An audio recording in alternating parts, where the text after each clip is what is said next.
ทางด้านจิตใจนะฮะอาจารย์ก็ต้องในช่วงของอาจารย์ตัดเข้ามาก็ประโยชน์ที่ได้รับจากการเรียนดนตรีไทยนะฮะอันนั้นคือคอนเซปต์หนึ่งนะฮะ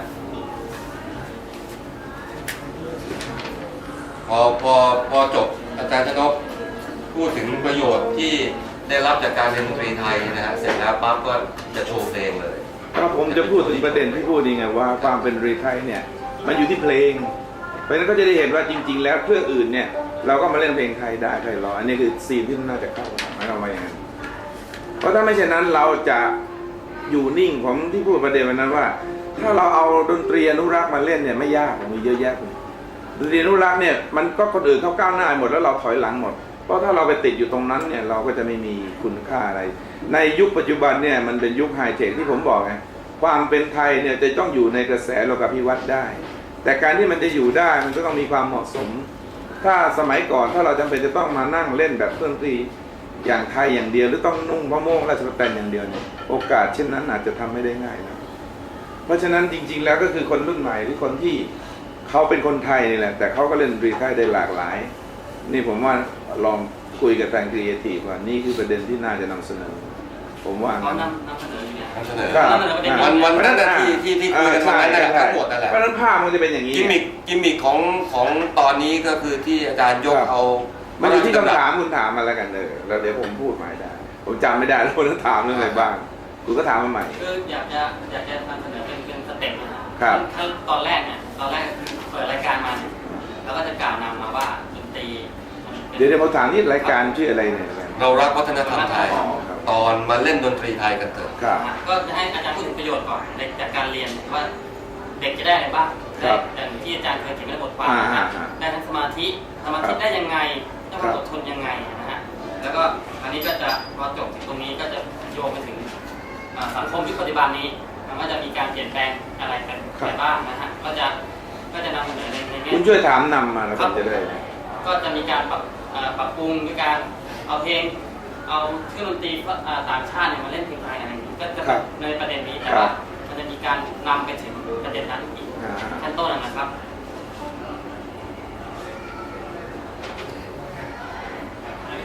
ผมจะถามสักกี่คำถามนะ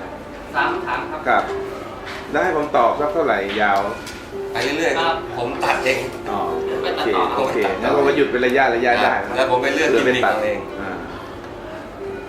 สุดท้ายแล้วจะสรุปลงที่ว่าตามพระราชดำรัสที่อาจารย์ยกมาโดยพิธีกรก็จะสรุปไว้แล้วนะฮะการรักษาศิลปะวัฒนธรรมไทยคือการรักษาชาตินะฮะพิธีกรก็สรุปไปแล้วก็เลยวันนั้นจับพอดีผมไม่ได้เห็นสคริปต์ที่คุณเขียนน่าจะแฝกส่งให้หน่อยเลยดีไม่งั้นผมจะเตรียมไม่ถูกวันนั้นก็นึกว่าเราจะไปเซ็นเอาอย่างวันนั้นนะฮะเดี๋ยวผมก็นั่งถามไปอย่างนั้นนะนั่งถามไปแล้วผมไปตัดเองคือว่ามันเปิดเทอมพอดีไงแล้วเด็กผมได้มีหลายชุดผมก็พยายามติดต่อเด็กที่เขาจะมาได้เนี่ยคือเพื่อที่จะแล้วเด็กทุกคนเขาก็ไม่ใช่ว่าเขาจะมีความสามารถเท่ากันหมดเราก็ต้องเปลี่ยนนิดหนึ่งคือไซโยนเนี่ยเล่นได้แต่ว่าอินทมาจะเล่นไม่ได้แบบนี้ก็ต้องหัดใหม่ก็อัดไปร่าไปคุณไปเลือกเอาก่อนแล้วกันผมว่าใจผมว่าอย่างเงี้ยสวยนะคอนเซ็ปต์จะดีตอนแรกที่ผมขออาจารย์ได้เดี๋ยวเด็กไปพักก่อนให้ลูกไปพักก่อนผมจะขอ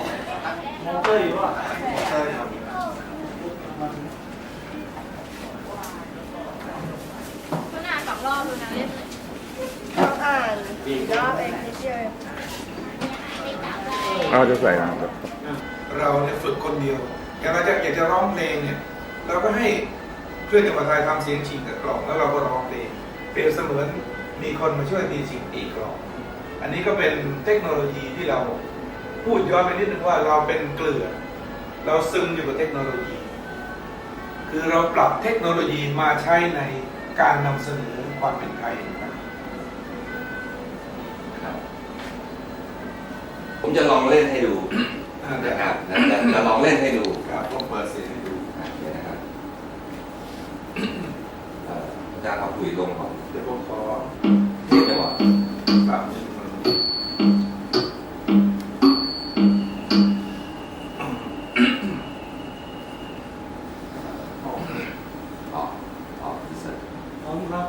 เทป4 ลองบรรเลงขลุ่ยนะครับแล้วก็ให้เครื่องจังหวะทำเสียงไปด้วยนะครับ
ประกาศแล้วก็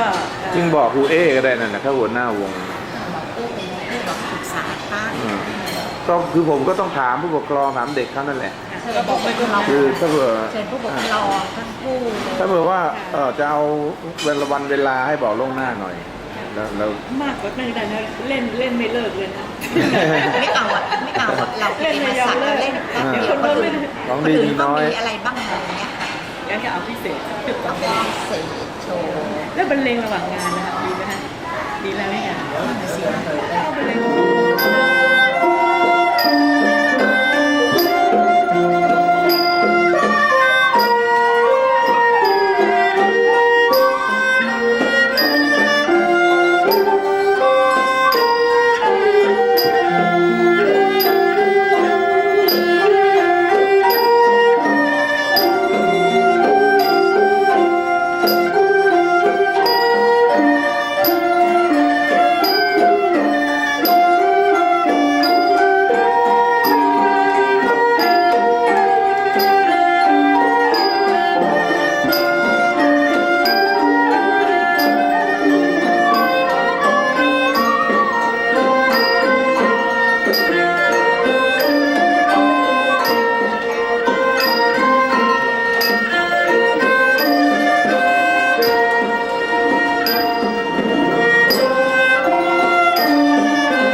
จะกว้าง